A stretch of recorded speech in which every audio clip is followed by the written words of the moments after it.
Je ne sais pas trop par où commencer. Donc, désolé si mon histoire est un peu décousue. Aujourd'hui, j'ai 25 ans. Et j'ai perdu mon père quand j'en avais 7. C'était un homicide. Et depuis, j'ai toujours eu l'impression de le voir. J'ai toujours pensé que mon cerveau essayait d'atténuer le manque. Enfin bref. En 2014, je vivais chez ma mère, dans une maison assez ancienne. Un soir, alors que je dormais tranquillement dans ma chambre, j'ai eu l'impression qu'un homme me hurlait de me réveiller. Je me suis levé d'un bond et je me suis aperçu que la maison était en train de prendre feu. Ma mère dormait dans la pièce qui était en flammes. Et je ne sais pas si c'est l'adrénaline ou autre chose, mais je savais ce que je devais faire pour sortir ma mère de la maison. Donc, une fois que j'ai sorti ma mère de la maison et appelé les pompiers, j'ai entendu distinctement « Merci, je vous aime ». J'avais la forte impression que c'était mon père. Je dois aussi préciser que malgré la chaleur et les flammes, ma mère était brûlée au 3e et 4e degré sur certaines parties de son corps, alors que moi, je n'avais rien. Même mon taux d'oxygène était bon, comme si j'étais sous cloche. Voilà, je sais pas ce que vous en avez pensé. Moi, cette histoire m'a foutu des frissons. J'espère qu'elle vous a plu, c'est la numéro 1. Voilà, n'hésitez pas à le dire en commentaire. Je vous attends, merci. Passons à l'histoire numéro 2. L'histoire se passe en 2017. À l'époque, j'aimais explorer les lieux abandonnés, en bref, faire de l'urbex. Et ma ville possédait le lieu parfait pour cela. Une vieille église abandonnée, interdite d'accès. Et vous allez vite comprendre pourquoi. Étant totalement grisé par l'interdiction, je me suis faufilé à l'intérieur. Je suis arrivé dans une salle drôlement sombre. La lumière ne pouvait rentrer que par une fenêtre cassée. Les autres étaient étranges. Elles n'étaient pas spécialement opaques, mais aucun rayon de soleil ne les traversait. C'est un peu comme si elles étaient bouchées par quelque chose d'invisible. Mais bien résolu à poursuivre mon exploration, j'ai dégainé mon smartphone et j'ai allumé l'application lampe torche pour éclairer la pièce.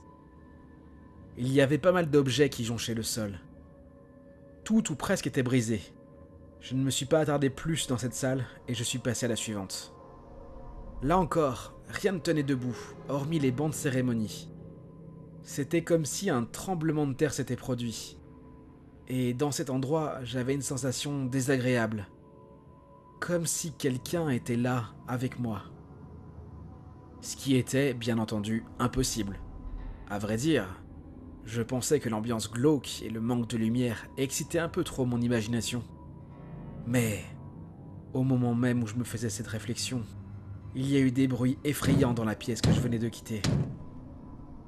Je me suis alors précipité dans l'autre salle, voir si quelqu'un d'autre s'y trouvait, et non. J'étais bel et bien seul ici. Cependant, un détail a attiré mon attention. Il y avait un vase brisé au sol, et je suis formel. Il n'était pas cassé quand j'ai quitté cette pièce, quelques minutes avant. Tous mes instincts se sont mis en branle, me hurlant de déguerpir. Mais avant, je devais en avoir le cœur net. Je suis retourné dans le hall, et tous les bancs qui étaient si impeccablement alignés, malgré le désordre ambiant, maintenant étaient dispersés aux 4 coins de l'enceinte. C'était trop pour moi. Cette fois, je me suis enfui. Et je ne suis plus jamais rentré dans cette église. Ouh, je sais pas vous, mais moi les églises ça me tente plus après ça.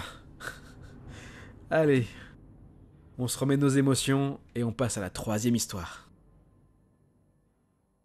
J'ai perdu mon téléphone. C'était un soir de début de vacances. Je ne me portais pas très bien, et pour cause, j'avais mal au ventre, la nausée et des vertiges. Et le tout combiné à un mal de crâne. Chose rarissime chez moi. J'ai donc pris la décision d'aller immédiatement me coucher, alors qu'il n'était que 20h30, soit 3 heures plus tôt que mes horaires habituels. Une fois changé et lavé, je me suis mis à chercher mon portable pour pouvoir l'éteindre et le mettre sur la table de chevet. J'avais horreur de dormir avec le téléphone allumé. C'était une sorte d'obsession. De plus, il sonnait tous les matins à 7h30 en période de vacances. Je risquais donc de réveiller toute ma famille si je traînais le lendemain. Je commençais alors à le chercher, sur mon lit, sur mon bureau, sur mon fauteuil, puis dans ma sacoche, dans la valise et sous les armoires. Je me suis mis à regarder dans les endroits les plus improbables de ma chambre. Mais impossible de le dénicher. Je me suis dit tout naturellement qu'à cause de mon état maladif, je ne me rappelais pas de l'avoir déplacé dans une autre pièce. Je me suis alors lancé dans la fouille de la maison. Au rez-de-chaussée, ma mère, mon beau-père et mes 2 sœurs regardaient un film. Je me souviens de les avoir dérangés à cause du fameux appareil qui ne voulait décidément pas se montrer. Cela faisait bien plus d'un quart d'heure que je retournais inutilement toute la bâtisse. J'ai commencé alors à m'irriter, en tentant une ultime fois de me rappeler où j'avais pu poser cette maudite machine. Mais là encore, rien à faire. La seule chose qui me revenait, c'est de m'en être servi dans ma chambre, le matin même, et de ne pas être sorti avec. Une simple disparition de portable. Vous allez me dire que c'est un non-événement, que c'est totalement anodin. Et je ne saurais vous contredire. J'allais d'ailleurs laisser tomber. Mais soudainement, l'illumination. Je suis remonté à l'étage et je suis allé m'emparer du téléphone de mes parents. Je connaissais mon numéro par cœur et il me suffisait de m'appeler pour savoir où était caché mon appareil. J'ai exécuté mon idée, tapant sur les touches chiffrées puis sur le bouton vert. La tonalité se fit entendre peu après, mais je n'entendais nullement ma sonnerie personnalisée. J'ai parcouru toute ma maison dans l'espoir qu'enfin je puisse l'entendre. Puis, à ma grande stupéfaction, quelqu'un a décroché. C'était une voix inconnue. La voix grave d'un homme qui possédait un accent fort que je n'ai pu reconnaître. Je me suis immédiatement excusé, en prétextant m'être trompé de numéro. Puis j'ai raccroché. Mais un doute m'a assailli. Pouvais-je seulement commettre une erreur en composant mon propre numéro ? Étrange. Je l'avais vérifié, mais bon, l'erreur est humaine. J'ai pris garde à bien composer mon numéro cette fois. Et je l'ai entendu, ma fameuse sonnerie. C'était le thème musical de Elle dans Death Note. Et chose étrange, elle provenait bien de ma chambre.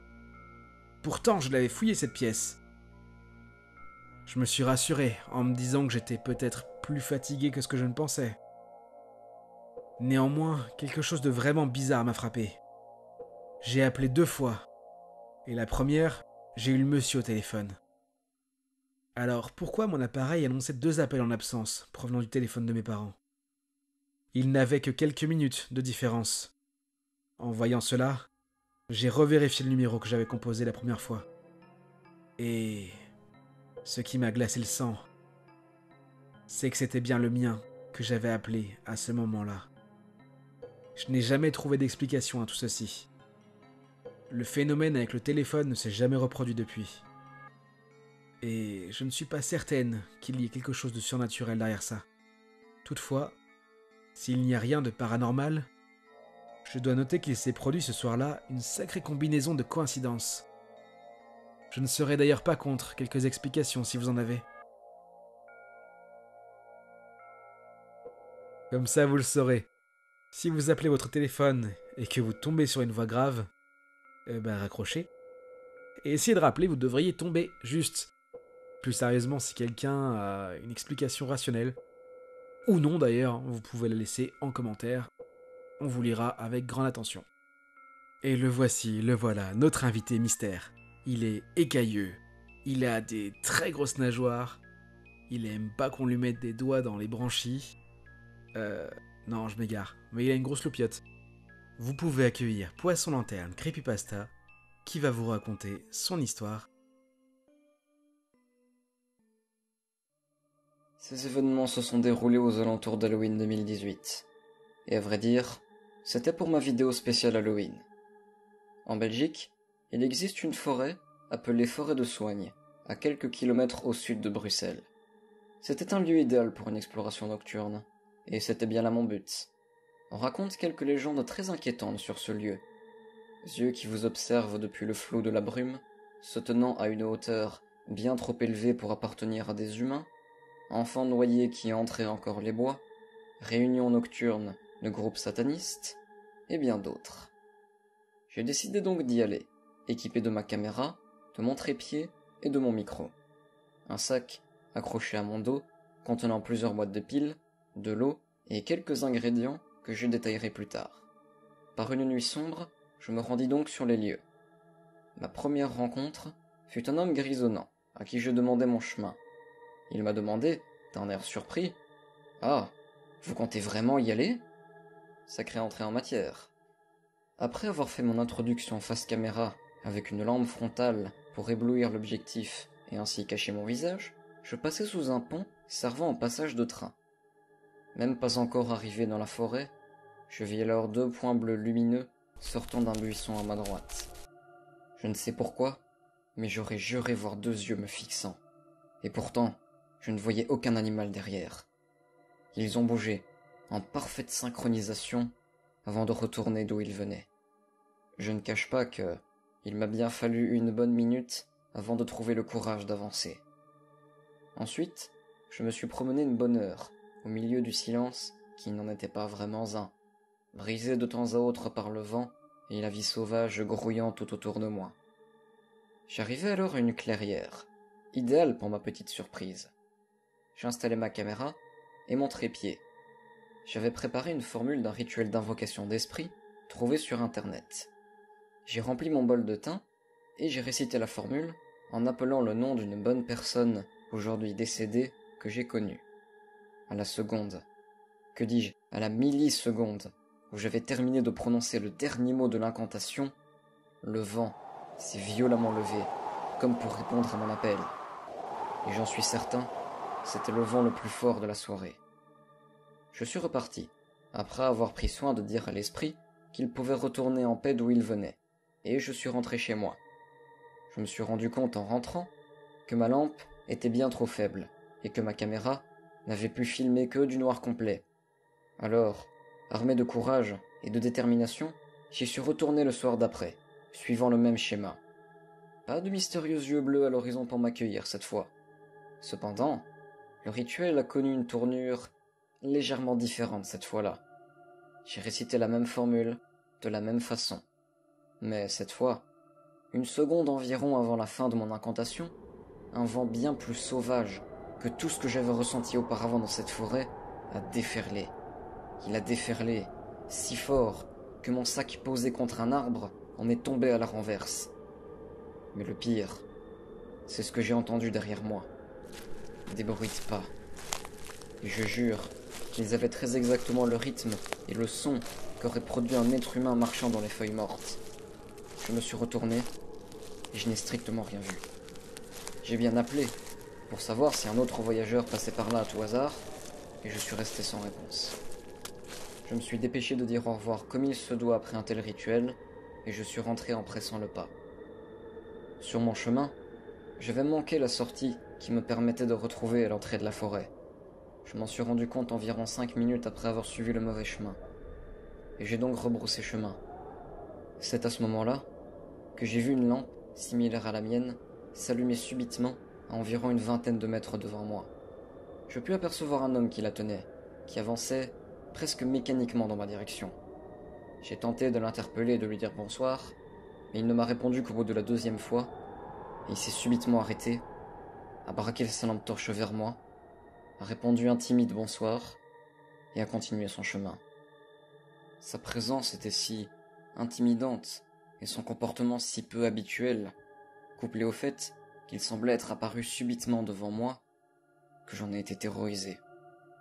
Encore aujourd'hui, je sais qu'il doit s'agir d'une suite de coïncidences ou de vues biaisées de mon esprit. Mais je ne peux m'empêcher de me demander pourquoi le vent le plus fort de la soirée s'était levé les 2 fois, pile à ces moments-là. Pourquoi j'ai cru entendre des bruits de pas derrière moi, Et pourquoi cet homme semblait être apparu et s'était comporté de telle façon? Ceci était le récit de ce qu'il m'est arrivé lors de mon exploration nocturne de la forêt de Soigne, que j'avais fait à l'occasion de ma vidéo spéciale Halloween. Le récit est romancé, mais tout ceci est entièrement véridique.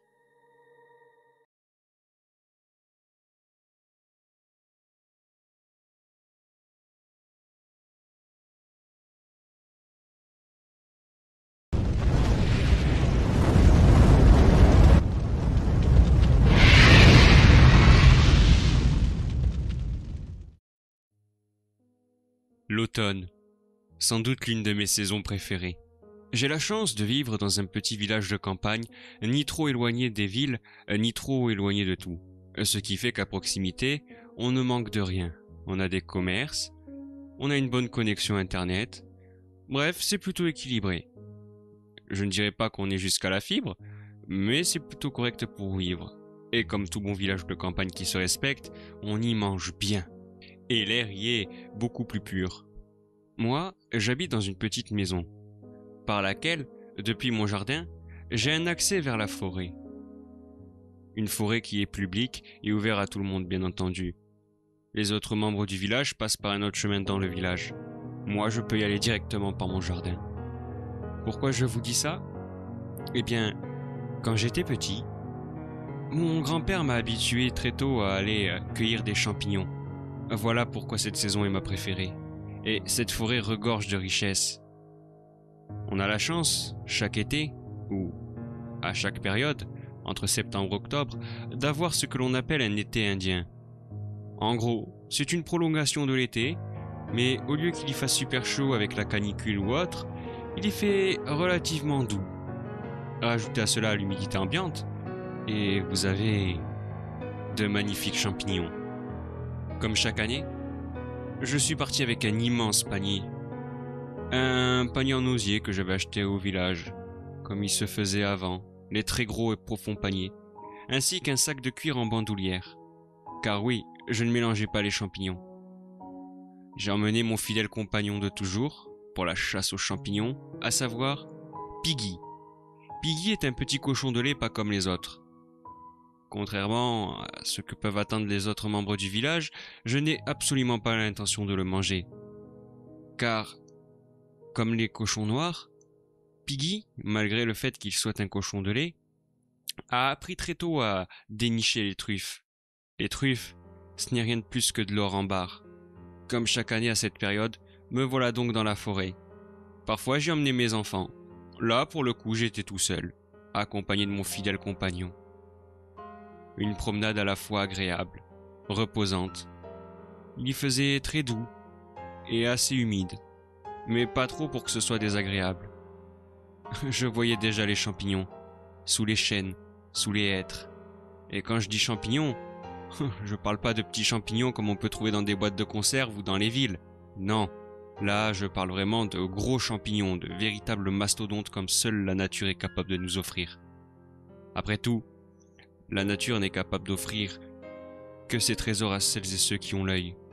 Et je fais partie de ceux-là. Et on y va pour toutes les bonnes variétés de champignons. Les cèpes d'été qui sont une autre variété beaucoup plus foncée. Bref, je pourrais passer pendant des heures à vous dire toutes les variétés de champignons qui existent, comestibles et non comestibles, mais là n'est pas la question. Mon grand-père m'avait appris très tôt à reconnaître les champignons dits toxiques de ceux qui ne le sont pas. En fait, c'est très simple. Pour reconnaître des champignons toxiques, il suffit de regarder au niveau de la tige. Si elle a une espèce de colleré, c'est un champignon venimeux. S'il n'y a absolument rien, c'est un champignon comestible. Exception faite pour certaines espèces de champignons dites toxiques mais comestibles. C'est-à-dire des champignons que l'on doit faire cuire de longues heures pour qu'ils soient comestibles. Et ils ne sont plus toxiques. Après, il y a bien sûr les traditionnels et légendaires champignons rouges et blancs, les amanites tumouches. Elles, rien à faire, toxiques quoi qu'il arrive. La cueillette se passait extrêmement bien, et je possédais déjà énormément de champignons, de différentes variétés dans mon panier. Mais alors, à quoi me sert le sac en bandoulière en cuir? Uniquement pour les truffes. Et là encore, il ne s'agit pas de petites truffes de rien du tout. Non, de très grosses truffes. Encore une fois, la récolte était très bonne. Et comme chaque année, cela me permettait d'obtenir un petit budget assez conséquent, vu le poids et la taille de la truffe ainsi que sa qualité, qui me permettait de tenir au moins jusqu'à l'été suivant. Bon, bien sûr, ça me permettait aussi d'avoir quelques réserves pour manger de la truffe à moindre prix. Je n'ai jamais cherché à être riche. Je n'ai jamais cherché non plus à être célèbre ou quoi que ce soit. Non, j'ai toujours vécu modestement. Mais pourtant, à côté de chez moi, il y a une mine d'or en barre. Si je le voulais, je serais déjà riche. Pour une fois, j'ai voulu changer mes habitudes. Je suis sorti des sentiers battus, comme l'on dit. Et j'ai bien fait. Non pas que j'ai à me plaindre de la taille des champignons que je trouvais, mais ceux que je trouvais hors sentier étaient encore plus gros, que ce soit les truffes ou les champignons qui poussaient, ne serait-ce que sur les arbres ou au sol. D'ailleurs, à même le sol, j'ai découvert un immense cercle de champignons. J'en avais jamais vu des comme ça. Il y avait un peu de tout. Des champignons comestibles et des champignons venimeux mélangés, principalement des amanites tumouches d'ailleurs. Je me suis apprêté à cueillir tout ça, et j'osais même pas imaginer ce qu'il y avait sous terre sous ce cercle de champignons. J'avais raison, les truffes étaient encore plus énormes. Mais ce qui m'a attiré, c'est la motte de feuilles séchées. Elle était bizarre au milieu de ce cercle. Je me suis approché, j'ai posé mes affaires, et en cherchant en dessous d'elle, quelle ne fut pas ma stupeur. Un cadavre. Un horrible cadavre humain. Ou du moins humanoïde. Il ressemblait à un crapaud. Oui, pour moi c'était l'apparence d'un crapaud. Cet homme n'avait plus rien d'humain. Il avait des furoncles et des pustules sur tout le visage. Il était grisonnant, pâle et avait énormément de champignons qui lui poussaient dessus. Mais pas des champignons comestibles, oh que non. Là, il y avait que des champignons venimeux. Encore une fois, principalement des amanites tumouches. Je m'apprêtais à partir chercher des secours pour prévenir. Et au moment où j'ai ramassé mon panier et mon sac en bandoulière, il s'est relevé. Il avait une démarche à la fois cadavérique et à la fois digne d'un pantin. J'ai pu constater que, par contre, il ne voyait absolument rien. Il était aveugle. Une chance pour moi. En revanche, à contrario, il avait des sens extrêmement développés. Une ouïe et un sens du toucher exceptionnel. L'odorat, par contre, était endommagé par les odeurs de champignons et de moisissures environnantes. J'essayais de fuir sans faire trop de bruit, mais il parvenait à me rattraper. Et à un moment, j'ai trébuché. J'ai cru que c'en était fini de moi. Mais il s'est ramassé sur mon panier en osier, l'a palpé, a senti et dévoré quelques champignons sous mes yeux. Je pensais être tiré d'affaire, mais à un moment, sa main a touché ma cheville et il s'est retourné instinctivement vers moi. Comme je le pensais, il a essayé tout de suite de me faire du mal. J'ai pris le premier bâton que je voyais à côté de moi et je l'ai fracassé violemment sur son crâne. Rien à faire. Il encaissait plutôt pas mal et revenait toujours à la charge. J'ai quand même réussi à piquer mon sac en bandoulière, ramasser à la va-vite mon panier de champignons et m'enfuir chez moi. À la moitié du chemin, je me suis arrêté, en entendant un cri de douleur atroce. Piggy, mon Piggy, qui avait essayé de me défendre, était en train de se faire éventrer par ce monstre. Je n'ai pu retenir qu'à Walker et continuer ma fuite. Depuis ce jour, je vais de plus en plus rarement en forêt, et qui plus est, je ne sors quasiment plus des sentiers. Et surtout, malgré ce que pense ma femme, la carabine qui m'accompagne n'est pas pour la chasse, mais pour buter cette saloperie si jamais je la recroise un jour.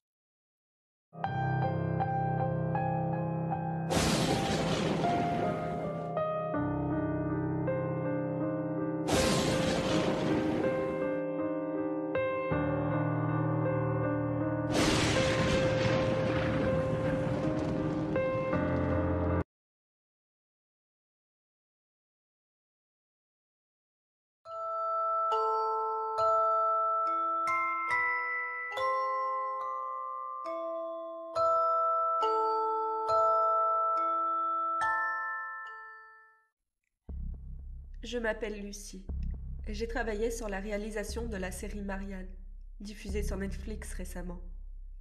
Nous avons également tourné un épisode bonus, qui ne sera jamais diffusé parce que ceux qui ont eu le malheur de le visionner sont pratiquement tous morts.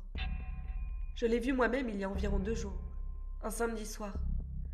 Curieuse de constater le rendu sur lequel nous avions durement travaillé. Je vis seule, dans une petite maison d'un quartier résidentiel paisible. Ce soir-là, je me suis installée confortablement devant cet épisode, avec une tasse de thé. Je suis passionnée par la réalisation de séries, mais autant vous dire que j'ai facilement peur de l'horreur et tout ce qui s'ensuit. Malgré ça, je l'ai tout de même visionné, et je suis partie me coucher, le ventre noué. Peut-être que je n'aurais pas dû regarder ça avant d'aller dormir. Je me suis endormie sans grande difficulté. Puis, vers environ 2 heures du matin, des grattements m'ont réveillée. Et puis j'ai entendu que l'on m'appelait. Lucie. Lucie. Lucie. Des frissons m'ont parcouru le corps tout entier. J'ai pensé que j'étais certainement en train de rêver. Ou dirions-nous, cauchemarder. J'ai remonté lentement la couverture jusqu'à mon menton, comme pour me protéger de ce que je ne voyais pas. Et j'ai entendu mon téléphone portable sonner pour m'alerter d'un message. Je me suis penchée lentement pour saisir mon téléphone, et je l'ai ouvert, tremblante. Quand j'ai aperçu ce qui s'y trouvait, j'ai immédiatement lâché l'appareil de mes mains. Il était indiqué « Je te surveille », ainsi qu'une photo de mon propre corps endormi paisiblement. Aucun numéro n'était indiqué. La porte de ma chambre se mit à grincer lentement, laissant entrer une silhouette biscornue, en haillons, qui se laissait traîner jusqu'à mon lit, laissant échapper un rire presque satanique. Mon corps se raidit encore un peu plus, la peur au ventre. Je n'ai pas fermé les yeux de la nuit, et je n'ai pas cessé d'entendre des grattements, des gémissements presque horrifiques, incessants. Cette créature, cet esprit ou bien peu importe ce que c'était, ne m'a laissé aucun répit, jusqu'à ce que le jour se lève enfin. J'ai décidé de me lever, les yeux rouges, des cernes noires envahissant presque tout mon visage. Mes larmes ne pouvaient cesser de couler, le ventre toujours noué de peur. Je me sentais faible, et je me suis dirigée vers la salle de bain pour me rafraîchir. Je me suis habillée rapidement, et je suis sortie prendre l'air, marchant doucement, regardant à mes pieds. Et c'est à ce moment que j'ai aperçu ce corbeau à terre, écrasé sûrement par une voiture passante. J'ai eu une pensée presque nostalgique pour lui. Puis alors que je le croyais mort, son regard est venu chercher le mien, relevant doucement le bec. J'ai subitement fermé les yeux et j'ai fait demi-tour jusqu'à chez moi en courant le plus vite possible. J'ai alors passé la journée enfermée, assise la tête entre mes jambes, sur mon canapé, luttant de toutes mes forces pour ne pas m'endormir. Au bout d'environ 5 heures, j'ai fini par tomber dans un sommeil profond, d'épuisement. Lorsque j'ai fini par ouvrir les yeux, presque reposée, vers 6 heures du matin, je l'ai vue, face à moi. C'était une vieille femme, plus incarnée que la nuit précédente, un sourire macabre faisant apparaître ses dents jaunes et pourries. Elle avait l'air d'appartenir au XVIIIe siècle. Je ne pouvais plus articuler un membre de mon corps, d'une paralysie presque totale. Elle a alors tendu le bras jusqu'au mien, puis posa sa main désarticulée sur mon avant-bras, presque avec douceur. Puis, elle disparut subitement. J'ai alors retrouvé mes sens. Je me suis levée et je l'ai cherchée. Ça ne pouvait plus durer. J'avais besoin de comprendre ce qu'il se passait. Ça ressemblait presque à cette série, cette sorcière maudite. C'était impossible, mais je lui ai tout de même posé cette fameuse question à laquelle elle ne pouvait pas me mentir. « Es-tu Marianne ?» Et la réponse ne s'est pas fait attendre. « Oui. » Cela fait 1 semaine que plus rien ne se produit. Elle n'est pas revenue, à mon plus grand soulagement. Sauf que depuis, mon bras commence petit à petit à pourrir, à se nécroser, même si je ne ressens aucune douleur. Je porte maintenant sa malédiction sur moi, et je sais qu'il ne me reste plus beaucoup de temps. Je sais également que si elle n'arrive pas à me rejoindre parmi les vivants, c'est alors moi qui la rejoindra dans sa propre tombe.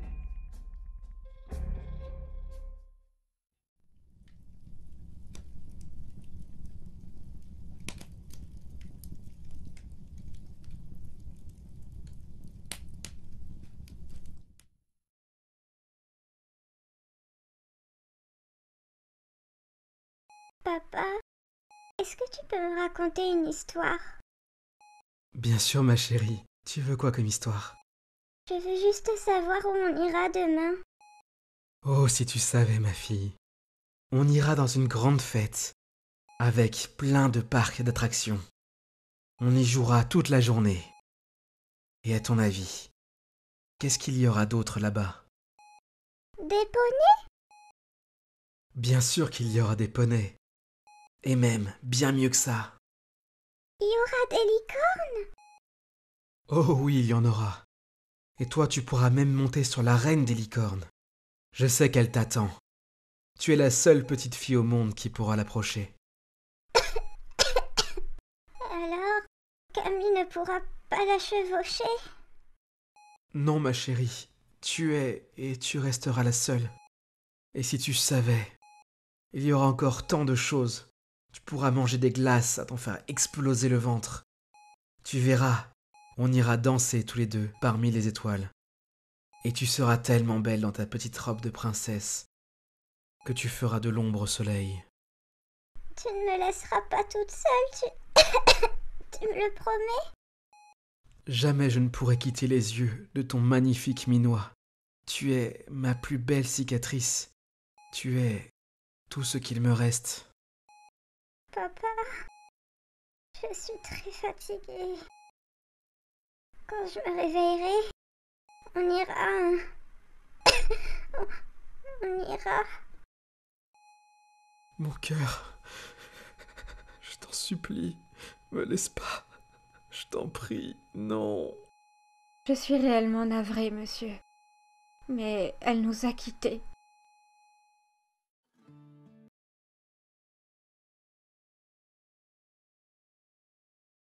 Ce monde regorge de secrets. Ils sont plus ou moins bien cachés. Mais quand par hasard vous mettez la main sur quelque chose de tellement incroyable que cela pourrait remettre en cause même le concept de vie et de mort, alors vous n'avez plus que deux options. Détruire toutes les preuves de votre découverte ou tout révéler. Je connais la bonne réponse à ce dilemme. Je devrais tout garder pour moi. Mais que voulez-vous? On ne se refait pas à mon âge. Je vais donc vous révéler l'un des plus gros, si ce n'est le plus gros, secret que l'on vous cache. Je vous remets le contexte. Le 28 novembre 2004, j'avais seulement 15 ans. Et pour la première fois de ma vie, je faisais face à ce que j'appellerais bien des années plus tard un immortel. Il faisait froid et les arbres se découvraient de plus en plus. La nuit d'avant, il avait même neigé. Et ce matin du 28 novembre, le verglas s'était fait une place sur nos routes goudronneuses.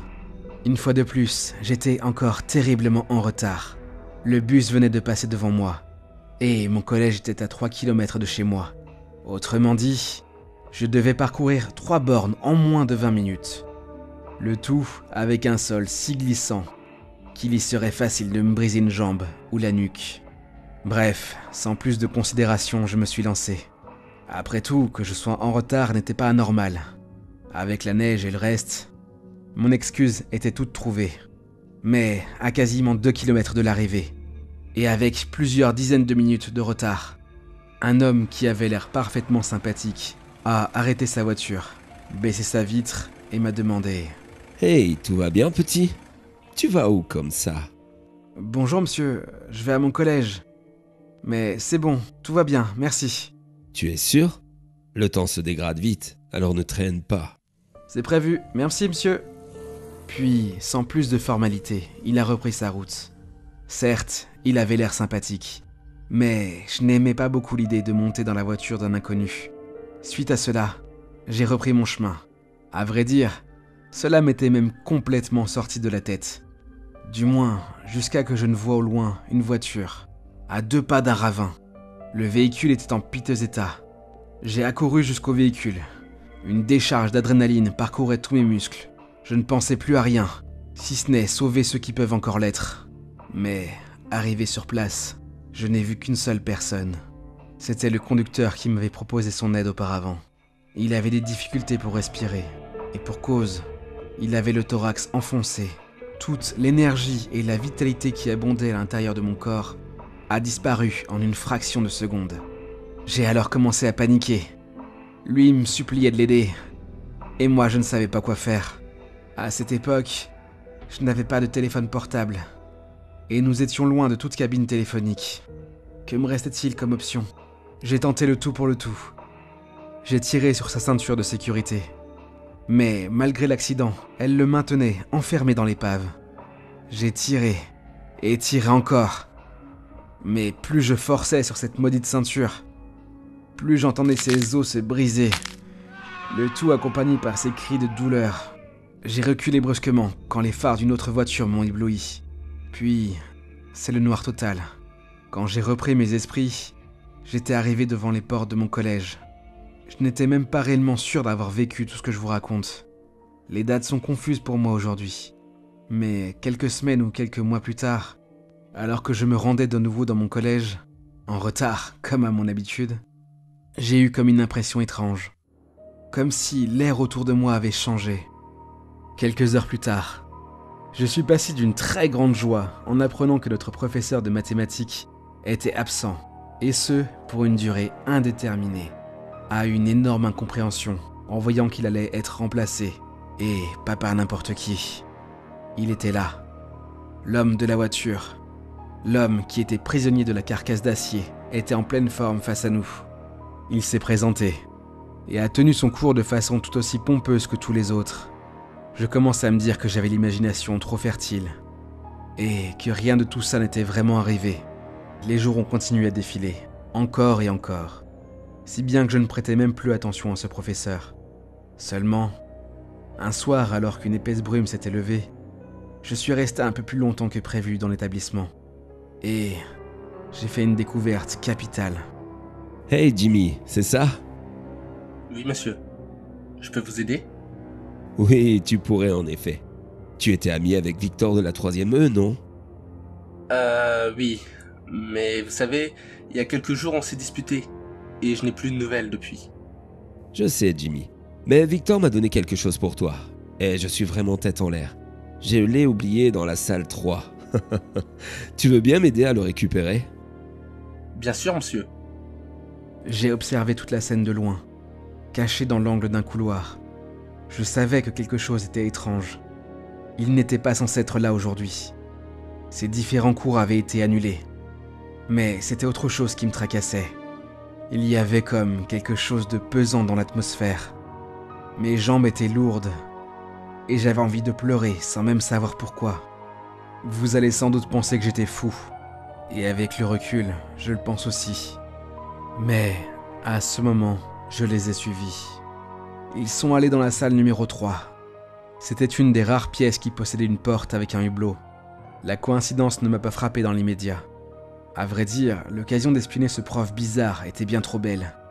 Si j'avais su, j'aurais rebroussé chemin à la seconde même où l'idée d'espionner ce type m'a parcouru l'esprit. Ce que j'ai vu, c'était le prof, ou du moins ce qui se faisait passer pour un professeur, avaler une sorte de lumière qui sortait du corps de Jimmy. Sa mâchoire était énorme et ouverte de façon totalement inhumaine. Mais le pire, c'était ce bruit. Quand la dernière molécule de lumière fut absorbée par le monstre, sa mâchoire se remit à une taille normale. Puis, il releva la tête.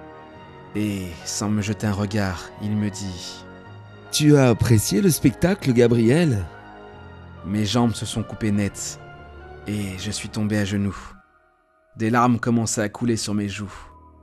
En quelques dixièmes de seconde, j'ai imaginé tous les scénarios possibles de ma mort prochaine. Je me suis même pissé dessus. Quelle honte. Quant à lui, il a ouvert la porte et m'a regardé de haut en bas avant de dire « Ne cherche pas de réponse que tu ne veux pas connaître, sinon, la prochaine fois je ne me contenterai pas d'un avertissement. » Ensuite, sans un regard pour moi, il est parti, le corps de Jimmy sur son épaule. Plus tard, j'ai appris que le cadavre avait été retrouvé près d'une rivière. La conclusion du légiste était une mort par noyade. J'ai fait comme tout le monde, j'ai pleuré mon ami, et je suis retourné vivre ma vie de collégien. Je sais, j'étais lâche. Mais qu'auriez-vous fait à ma place? Que peut faire un gosse de 15 ans face à un monstre qu'on pourrait croire sorti d'un livre de Stephen King? Il m'avait laissé en vie. Il avait sans doute eu pitié de moi. Ma lâcheté m'aura alors sauvé la vie. J'ai fait tout ce que j'ai pu pour tenir les quelques mois qu'il me restait, avant de pouvoir quitter ce collège et atterrir au lycée. Dire que c'était difficile était un euphémisme. Je me paralysais de terreur quand je sentais son regard sur moi. Mais le pire, c'est apprendre la disparition de mes amis, les uns après les autres. Il y a eu Gwen, Mehdi, Ryan et Cassandra.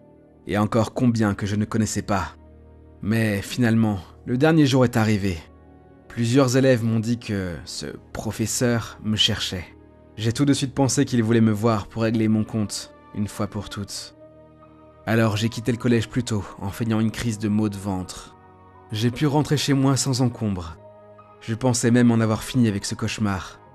Mais il était là, dans le salon de mes parents, discutant avec ma mère. Je ne me suis pas laissé impressionner. J'ai avancé dans leur direction et j'ai vu le regard qu'il lança à ma mère. Sa présence était clairement une menace.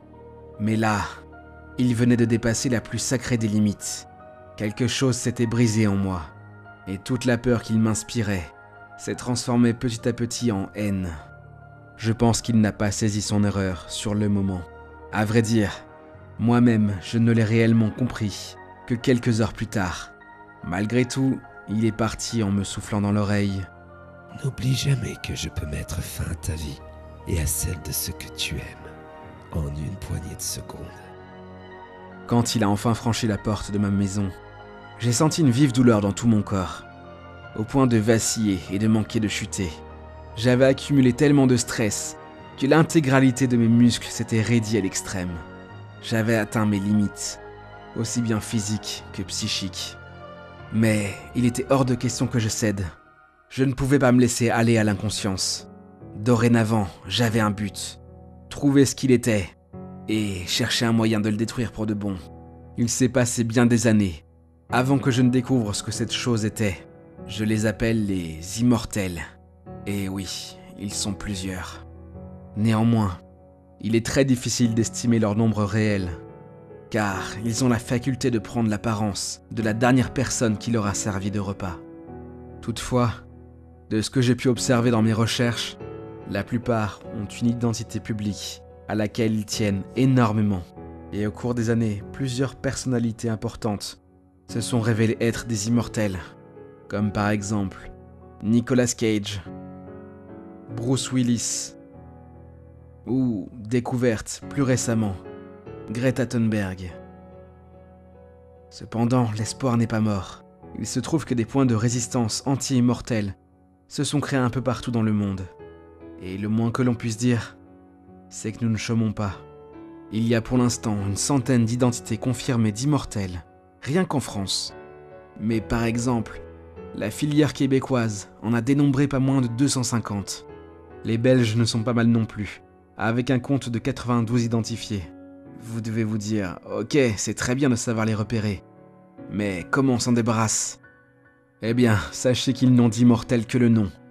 Il y a 5 ans, en 2015, Juan, un jeune Mexicain de 22 ans, a réussi ce que nul autre n'avait pu faire dans l'histoire connue. Il a tué un immortel qui se nourrissait de sa fiancée. Il lui a broyé le crâne à coups de briques, puis a brûlé tout le reste du corps à l'acide. Mais au fil du temps et des essais, il a découvert que le seul moyen de tuer un immortel était de rendre hors d'usage son cerveau. Vous pouvez le broyer ou le décapiter. Seulement, cela ne marche qu'à un moment bien précis. Leur seul laps de temps où ils sont tuables, c'est quand ils se nourrissent de l'âme d'un humain. Enfin, pour être plus précis, il sera mortel pendant encore 1 minute après la fin de son repas. Si vous ne pouvez pas l'abattre dans ce timing, fuyez, vous n'aurez aucune chance.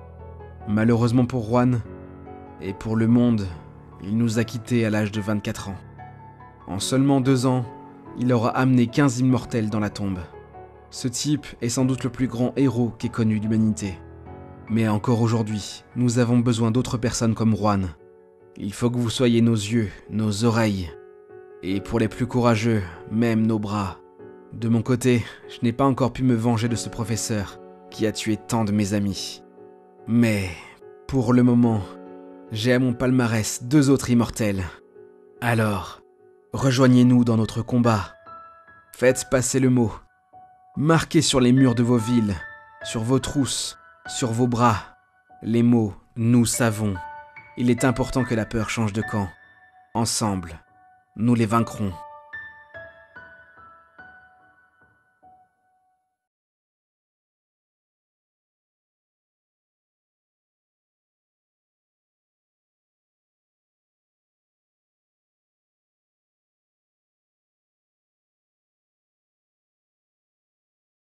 Ce que vous allez entendre est tout ce qu'il nous reste du cas Joseph Loco. Selon ma psychiatre, je devrais tenir un journal de bord. Juste quelque chose de simple, qui me permettrait d'y voir plus clair. Elle m'a aussi dit de le faire. Comme si j'expliquais ma vie et mes péripéties à quelqu'un d'autre. Alors voilà, à mon moi du futur. Si tu écoutes ce que j'ai enregistré aujourd'hui, cela devrait t'aider à avancer, il paraît. La vie ne m'a jamais fait de cadeau. Déjà, tout petit, j'ai été très tôt livré à moi-même. J'ai été élevé par mon père, dans le but d'être le meilleur dans tout ce que j'entreprenais. Si tu n'es pas le premier, alors c'est comme si tu étais le dernier. Il me le répétait souvent, ça. Et je faisais tout pour ne pas le décevoir. Malheureusement, je crois que je n'ai pas beaucoup d'aptitudes dans les domaines qui l'intéressaient. J'ai fait du sport jusqu'à m'en abîmer définitivement la santé, dans le seul but de lui plaire. Mais, même avec ça, je n'étais pas à la hauteur de ses espérances. À 10 ans, j'étais en finale d'une compétition de niveau régional. Et il était tellement fier de moi. Je n'avais pas le droit de perdre.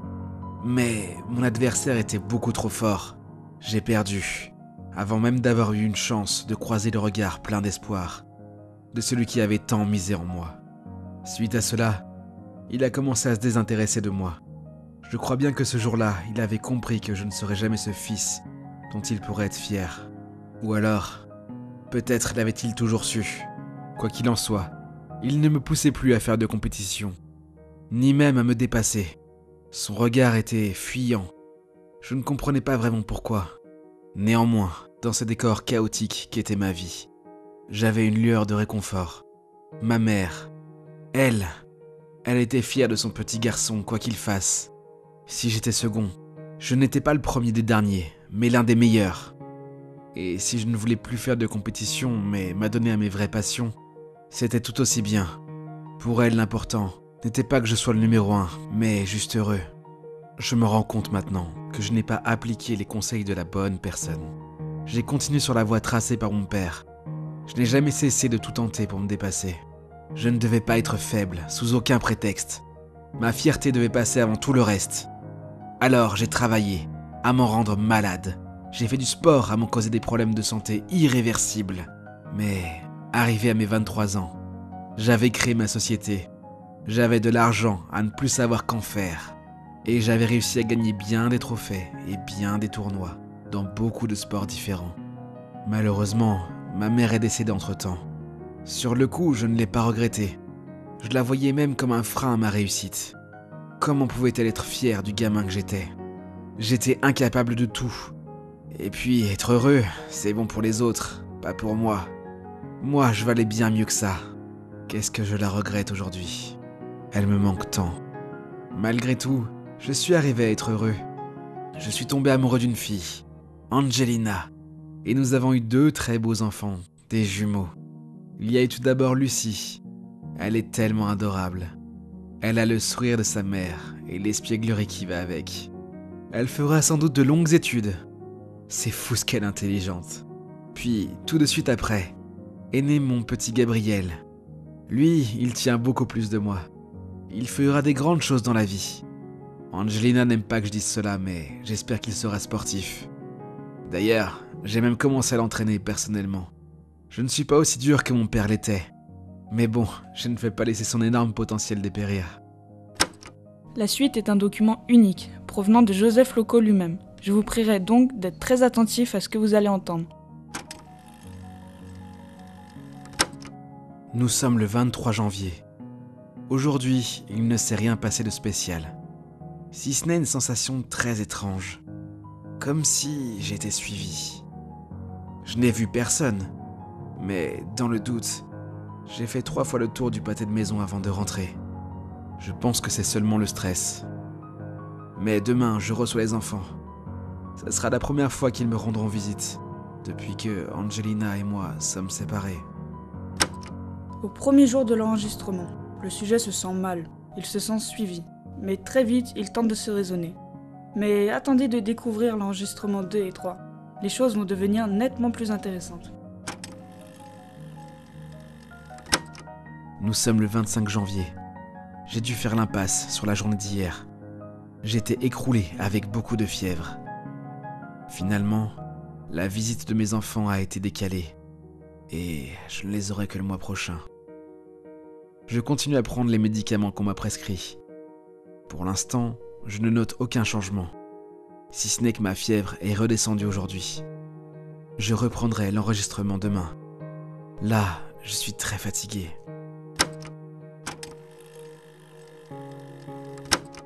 Nous sommes le 26 janvier et pour la première fois de ma vie, j'ai peur. J'ai pu observer quelque chose. Ce n'était que du coin de l'œil, mais je sais que c'était réel. Qui que ce soit ou quoi que ce soit, il était très grand, peut-être 2 mètres ou même plus. Je sais que j'ai outrepassé les consignes, mais j'ai appelé ma psychiatre aujourd'hui.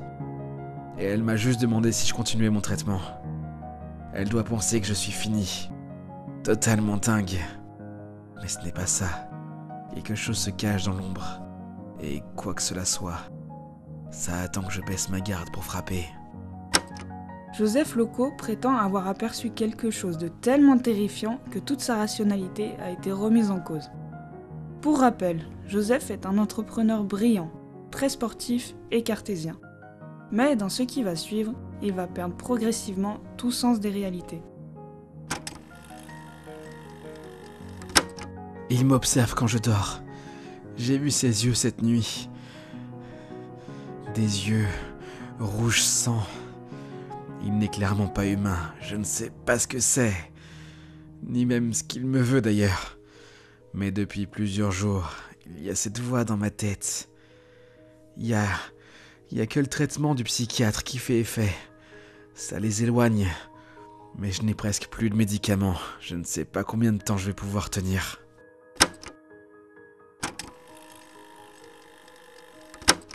Il s'est passé 13 jours depuis mon dernier enregistrement.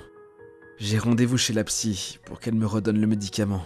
J'ai été en pharmacie et ils ne savent pas ce qu'est le Stulticia. Elle est la seule qui peut m'en donner. Et il y a toujours ces voix. Elles hurlent dans ma tête. Elles me disent « Ne prends pas ce médicament. Elle ne te veut pas du bien. Elle se sert de toi. » Qui est là?